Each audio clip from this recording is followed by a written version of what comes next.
Hey, it's me again. I'm back with another tarot tag. I always seem to have Dee from Divination to thank for these tarot tags. They might be started by other people, but it's always Dee's videos I see first. I like her, so that's probably why. So this is a particularly good one because it's, sorry, I'm kind of looking down at my crib sheet because it's, the questions are a bit different to what I've come across before. So I thought I'd give it a go. It sounded really interesting. One thing I particularly like about it is through Dee's doing it, I should preface at this point, we're using the hashtag TarotTribeTag. So everybody knows, I'm going to start with that, and I'll put it in the doobly. But I discovered that she started out with cartomancy, playing card reading, long before she ever got into tarot. So this is another reason to love her. So here we go. I'm not going to waste much time because there's 16 questions, guys. Question number 1, how did you get into tarot or oracle? Well, I was always the weird, sort of low-key, witchy kid. And as soon as I got myself a library card, remember library cards? Yeah. I used to go off to the library all the time and read all the books in the metaphysical section because that's what I was into. And at some point, I came across something about tarot and thought, wow, you can do that? That's a thing? And that was it. That's where it all began a long time ago. Let's just leave it at that. Question number 2. Are you drawn to oracle or tarot more, and why? I'm more drawn to tarot because I like to read for other people, and tarot is easier to read for other people. Oracle, it's a little hard sometimes. It's very personal. So the images that I might respond to in a certain way personally, they might mean something very different to the person that I'm reading for. I like to use oracle for me, and I will occasionally do oracle readings for like my semi-weekly, random readings on my blog and things like that, just for a bit of a change. But if I were doing a serious reading for somebody, I would prefer to use tarot. There you go. And excuse me, I'm always trying to clear my throat. It's a bit, yeah. Anyway, sorry about that. I do have a little bit of something to drink here, and I may have to take a pause. Question number 3. If you could create your own deck, what would it be? It wouldn't be a tarot, because why reinvent the wheel? There are perfectly good tarot decks out there that I'm happy to use. So that's fine. I wouldn't do that. It would probably just be a highly personalized oracle, something that spoke specifically to me, had symbolism that meant something to me, touched on subjects, things that I'm concerned about, interested in, and so it would only ever be for me. I would never, I certainly wouldn't make that for publication, and I can't see me ever making a deck for general consumption. Question number 4. Show us your first deck, whether it's oracle or tarot or one of each. Which is your first you learned with? Okay, so my very first deck, I dug it out, is this absolutely battered Aquarian tarot. A school friend of mine, let me look at the backs. Those are supposed to be the plain blue black. Blah, blah. Do you know I've done that before? Blue backed ones, and it's just scuffed like that. And she knew I was into tarot. She gave it to me. Look at all how the blue has transferred to the fronts of the cards. I don't know where she got it from. I never asked her. Yeah, it's funny, the things that you don't think to ask when you're younger. It's just, whatever. But it had only been out like about 7 years. So whoever had it really trashed it before they got to me. So that was my first deck, but it's not the first deck I learned with because it was so not very nice. I liked the imagery, but the deck wasn't very nice. So I went out and I bought myself a mini Rider-Waite-Smith, and that's the first deck I learned on. I don't have that one anymore. I gave it away only a few years ago to a friend of mine. Let me just check my crib sheet. Oh, my first oracle was Morgan's Tarot, which you're probably sick of me going on about. This one. I love it. I bought this at the same time I bought my first tarot. And it's just, it's just the best thing. In fact, really, learning to read this deck and at the time I bought it, the original copy, it didn't have any meanings associated with it. Now they've gone through and reissued it with meanings. Why? So learning to read this basically just kickstarted my tarot. I learned far more reading this deck than I ever learned with all my years of studying tarot. You know what I mean? It's all about the reading, guys, you know? So there we go. Anyway, that's that. 16 questions, and I don't want this to be a long video. Honestly, if I click on somebody's video and it's more than about 20 minutes, I think twice whether or not I'm going to watch it. So just saying. Show us your recent deck, oracle, tarot, and recent crystal. Why were they calling you? Why were they calling me? Well, my recent, I didn't get the other one out. That might be a bit of a fiddle. My most recent tarot is the Winter Weight. I don't, just because it's just so cool. You know, I love Rider-Waite-Smith. That's my bae. So why not have a really wintry, fun, with little pixie ears and Santa hats, little elf ears. There we go. Yeah, it's just, oh, look. It's just cute. I mean, it's got to be cute because I don't like Christmas, but I love winter. So, you know, I make allowances for that. Here we go. One more. What's not to love? It's so cute. So that's why I got that one. That was, what was it? That's why it called to me. Put that aside. My most recent oracle. Make a little bag for it. Aren't I sad? Anyway, it's cute though. I'm pleased with it. This was a freebie. Found it on Wayfinder Tarot's website. It's just a little 22 card oracle. It's a PDF. You print it off. You can print it off on card and, I don't know, spray lacquer it if you want. I printed it out on fairly heavy paper, not quite card, and then just laminated it and cut them out. Well, cut them out first, obviously. Laminated it, then recut it out. Let's not do that. That's going to make you guys all dizzy. Yeah, and now I have myself a nice little oracle. It's got a couple of little keywords at the bottom, a little hard to read in the script. So, yeah, but yeah, I'm happy with it. In fact, I'm actually very happy with it. I think it's a nifty little deck. So there you go. That's it. I'll put a link to the website in the doobly. Doobly-doo. Yeah, I got that from Kellyanne. I try not to plagiarize that every time I do a video, but there you go. Anyway, enough. Quick. So put that aside. Crystals, I haven't bought any crystals recently. I'm good as far as crystals go. I think the only thing I've been sort of collecting, what I always collect is, well, this isn't actually one, this one is hagstones or holy stones, the stones with little holes in them. You can just see the hole in that one there. You can find a few on our beach. You can find a few more further north up the coast, but we get a few here, and I like to pick them up. I just have a thing for hagstones. And you can look up the significance of hagstones if you're interested. I'm getting myself puffed here trying to do this so quickly. If you could share the tip with someone learning tarot for the first time, what would it be? Don't jump in at the occult deep end. You know, it's get yourself a deck, establish a few keywords or concepts for each card, and then start reading. Reading, use them, work with them.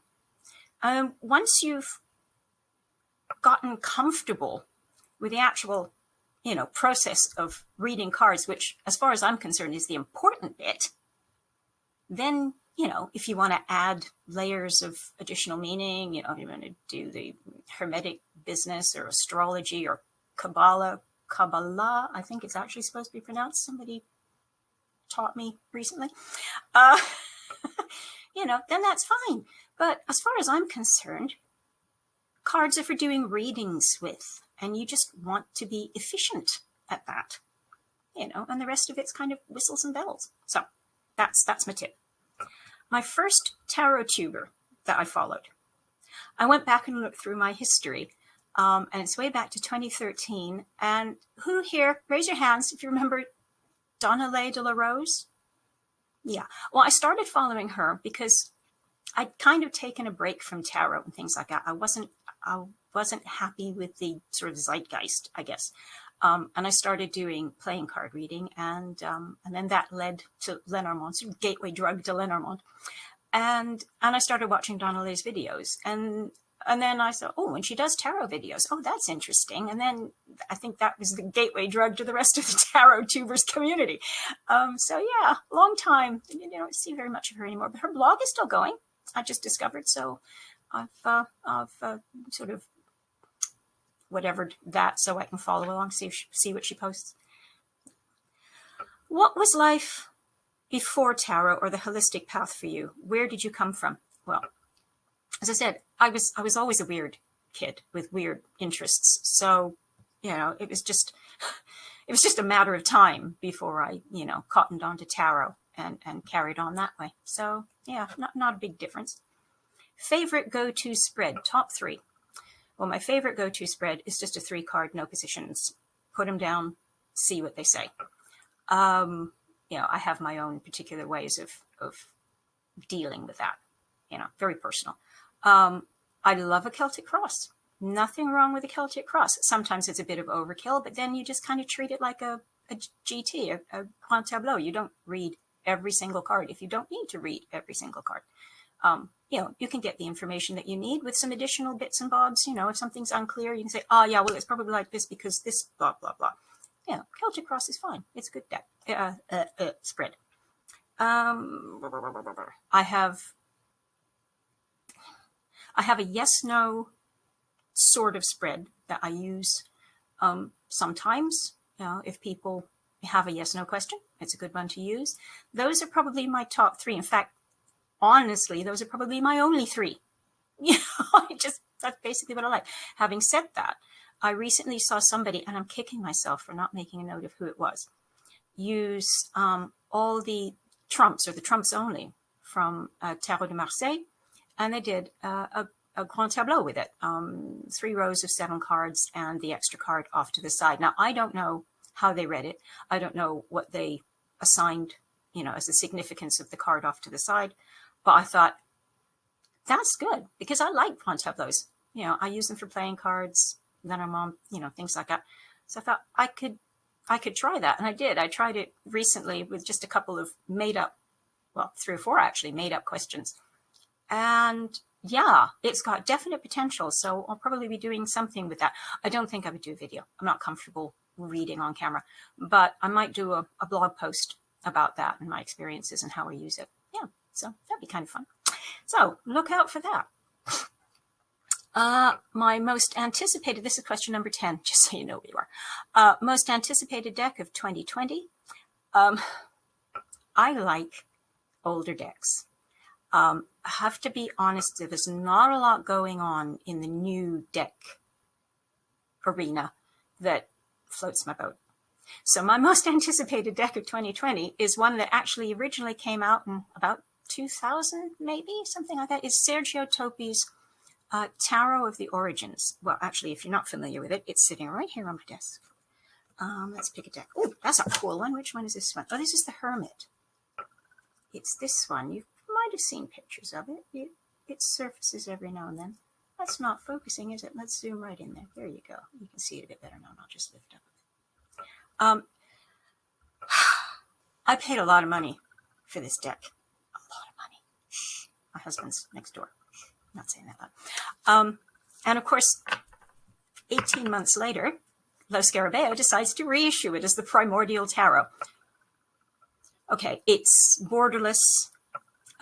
So some of these images were cropped a little bit in order to fit their kind of typical layout of, having several languages somewhere on the card.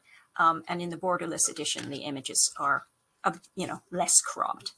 And I'm going to have it. I've already pre-ordered it. Got to have it. I don't care. It's just got to be part of my collection since I have the other one. I love this deck. So there you go. That's my most anticipated deck. What's on my tarot wish list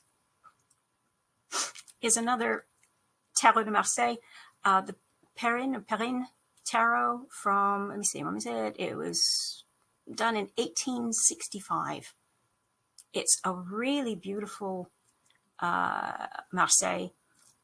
Very similar in style to the Italian Sibillas, particularly the La Vera Sibilla, which I looked up, came out, well, was done roughly 1890. So that kind of artwork, that kind of era. So that's the only one on my wish list at the moment. I am sad. Sorry, new deck creators. I am not your target audience. What were your impressions, fears about tarot? Well, when I discovered it was a thing, my first impression was, oh, I can look into the future. Wow. And that was it. I had no preconceived ideas about tarot. It was a completely new thing to me. Nobody around me had ever mentioned tarot. Nobody really knew anything about tarot. So it was just a cool thing that I could possibly do. And that was it. And I've run with that. I've never, sort of bothered about other people's ideas about tarot. I lost a couple of friends in my teens because they found out I was reading tarot cards and they said, sorry, can't be friends with you. Or in fact, they weren't even quite as nice as that. And I was like, oh, okay. Because I'm just that miserable kind of person. It's like, don't care. I'm going to do what I want. So that was that. Would you like to start reading tarot? Yes or no? Blah, blah, blah. It's not applicable. I've been reading tarot for 40 odd years. So yeah, I'd kind of like to start reading tarot. Yeah, I always want to get better at it. That's it. I want to make more use of it. I want to make more useful use of it. So yeah. Number 15, what kind of vibes do you like to feel when getting a reading? Okay. I have only ever had one face-to-face reading, and that was when I was in my early 20s and I was going through a really traumatic relationship. And I went in to see this reader and she hit the nail on the head and I cried buckets. And it was really good. It was our local, what was it? I say local, it was in the University District. I used to live in Seattle, and it was your local sort of woo-woo, general woo-woo shop, incense, tarot cards, books on all sorts of subjects, crystals, blah, blah. And they occasionally had somebody who sat in a room at the back and did readings. Yeah, there's nothing fancy. It was good, but I'm not going to go out and get a reading these days. If I stumbled across the right venue at the right time, and I rarely leave the house, so that's not likely to happen. I might have another one. So these days, I prefer written readings, snail mail, online, PDF, email sort of stuff, and that's fine. So what was the question? I've lost my trace. What were your feelings towards it? Okay, so the written readings I've been generally happy with them, but I'm very choosy about who I ask a reading off of from. I don't, I'm not willy-nilly, oh, somebody's offering a free reading or somebody's offering a reading I can afford. Oh, I just fancy a reading. No, I'm really particular about who I get readings from. So the chances are I'm going to appreciate the reading that I get because, it's been cherry-picked, basically. So, yeah, that's that. I